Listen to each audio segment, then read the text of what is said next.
एक राजा और सन्यासी की कहानी।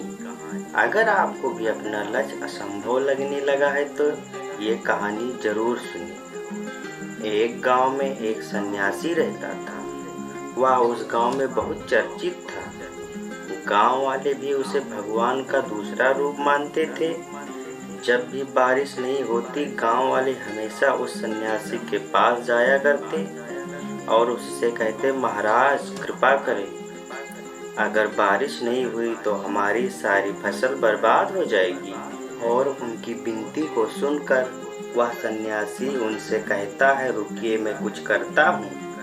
और ऐसा कहते ही ध्यान में लग जाता है। और जब वह सन्यासी ध्यान करने बैठता तो बारिश हो जाया करती। इस कारण उस सन्यासी की प्रसिद्धि दूर दूर तक फैलने लगी और यह बात उस जगह के राजा के कानों तक पहुंची। तो उस राजा ने कहा, यह कैसे हो सकता है?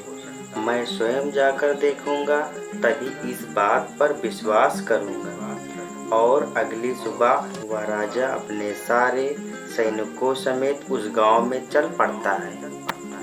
जैसे ही राजा उस गांव में पहुंचता है, वह देखता है कि एक सन्यासी पीपल वृक्ष के नीचे बैठा हुआ है और सारे गांव वाले उनके आसपास हाथ जोड़े बैठे हुए हैं। राजा ने अपने एक सैनिक को बुलाकर कहा, जाओ पता लगाकर आओ कि वहाँ क्या हो रहा है। सैनिक ने एक गांव वाले से पूछा तो उस गांव वाले ने बताया कि सन्यासी बाबा बारिश के लिए तप कर रहे हैं।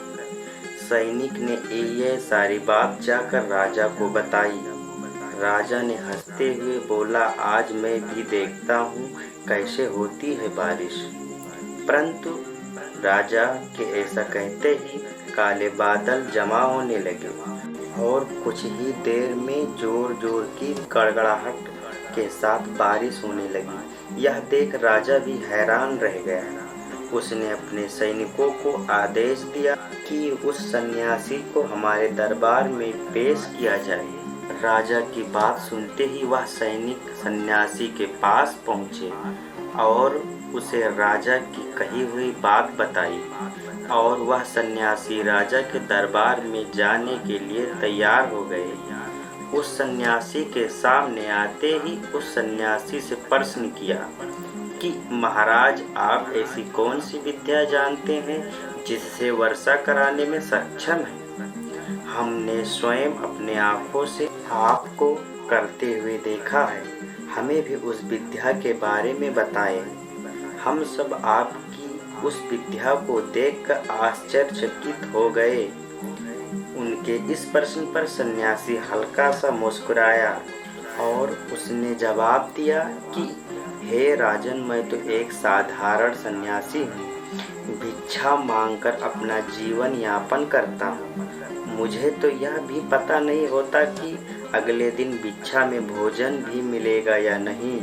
परंतु जब भी ये गांव वाले को परेशान देखता हूँ, बारिश के लिए तड़पता देखता हूँ, तो उस भगवान से इन गांव वाले लोगों के कष्ट को दूर करने के लिए कहता हूँ। इस पर राजा उस सन्यासी को बीच में टोकते हुए कहता है, लेकिन भगवान से तो हर कोई अपने कष्ट को दूर करने के लिए कहता है, तो फिर भगवान उनकी कामना क्यों नहीं पूरी करते?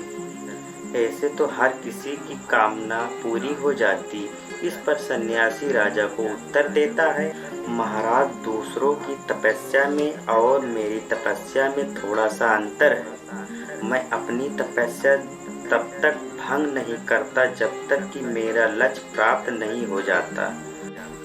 उसके ऐसे वाक्य को सुनकर और उस सन्यासी की आग्रता को देखकर राजा भी उस सन्यासी के आगे नतमस्तक हो जाता है और उससे नए नए वस्त्र आभूषण देकर सम्मान के साथ विदा कर देता है। तो हमें इस कहानी से क्या शिक्षा मिलती है कि अगर आपका लक्ष्य कितना भी कठिन हो, उसे पाने का मन दृढ़ निश्चय होना चाहिए।